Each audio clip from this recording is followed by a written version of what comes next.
Nous l'avons vu au chapitre précédent que la richesse créée par une entreprise est mesurée par la valeur ajoutée. Le PIB mesure quant à lui la richesse créée par un pays. En fait, c'est comme si on avait créé un énorme gâteau qu'il faut ensuite se répartir. Mais entre qui? Entre tous ceux qui ont participé directement ou indirectement à cette création de richesse. La richesse ainsi créée est donc distribuée sous forme de revenus, c'est-à-dire de ressources réelles ou monétaires perçues par les agents économiques. C'est ce que les économistes appellent la répartition primaire des revenus. Elle donne naissance, donc, aux revenus primaires, qui sont des ressources qui découlent directement de la production et qui sont perçues par les agents économiques. Les économistes distinguent trois types de revenus primaires. D'abord, les revenus qui vont aller à ceux qui ont apporté leur travail. Il s'agit des revenus de l'activité. Mais le travail peut être un travail salarié ou non. D'un côté, les salariés touchent des revenus en contrepartie du travail fourni. Ces revenus appelés revenus du travail se font sous forme de salaire direct et de cotisations sociales versées avant tout à la sécurité sociale. Plus de 90% de la population active est aujourd'hui salariée, donc ce sont les revenus les plus importants. D'un autre côté, les non-salariés ou indépendants, comme les artisans ou les médecins libéraux, apportent en même temps le travail et le capital, et ils reçoivent ce qu'on appelle des revenus mixtes, car on ne sait pas discerner la part qui rémunère leur travail et la part qui rémunère leur capital. Ensuite, une autre part du revenu va à l'État, sous forme d'impôt sur la production nette, de subventions sur la production. L'État, en effet, indirectement, contribue à créer cette richesse, par exemple en formant les salariés au système éducatif ou en fournissant des infrastructures utiles telles que des ponts, des routes, par exemple. Enfin, la dernière part du revenu va à l'entreprise.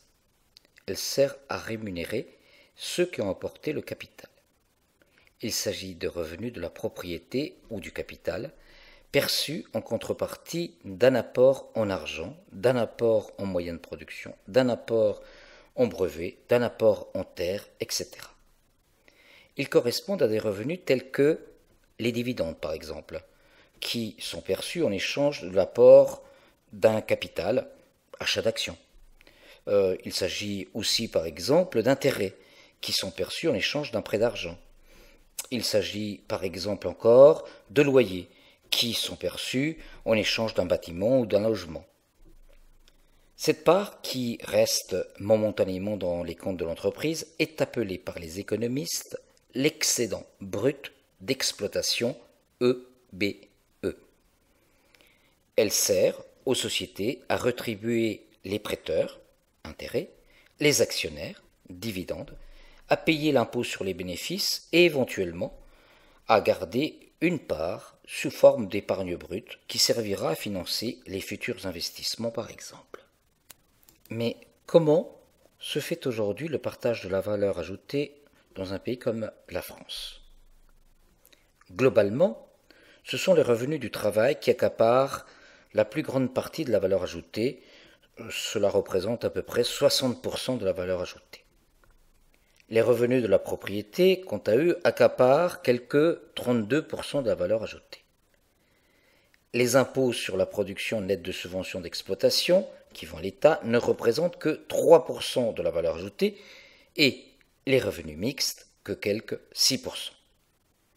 Aussi, la plus grande partie de la distribution de revenus à partir de la valeur ajoutée va soit au travail, salaire et cotisations sociales, soit au capital, excédent brut d'exploitation. En conséquence, la répartition de ces revenus primaires peut être analysée comme une répartition entre salaire et profit. Si l'on s'intéresse au partage du salaire-profit à long terme, depuis les années 50, on peut dégager au moins deux grandes périodes. La première, qui va de 1959 à 1980-83, va être favorable aux revenus du travail. Pendant cette période, la part des revenus du travail dans la valeur ajoutée progresse jusqu'à atteindre les 3/4 de la valeur ajoutée. Depuis 1980-83, on a une deuxième période qui va petit à petit rétablir un certain équilibre en faveur du revenu du capital. Dans cette période, la part de l'excédent brut d'exploitation dans la valeur ajoutée va remonter pour atteindre 1/3 de cette valeur ajoutée. Le partage de la valeur ajoutée est négocié par les partenaires sociaux, syndicats, patronat, État, et constitue donc un enjeu social, économique et politique considérable.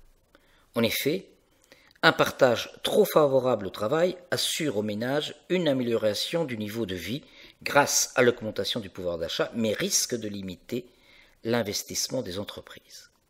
Or, cet investissement est indispensable à la croissance économique.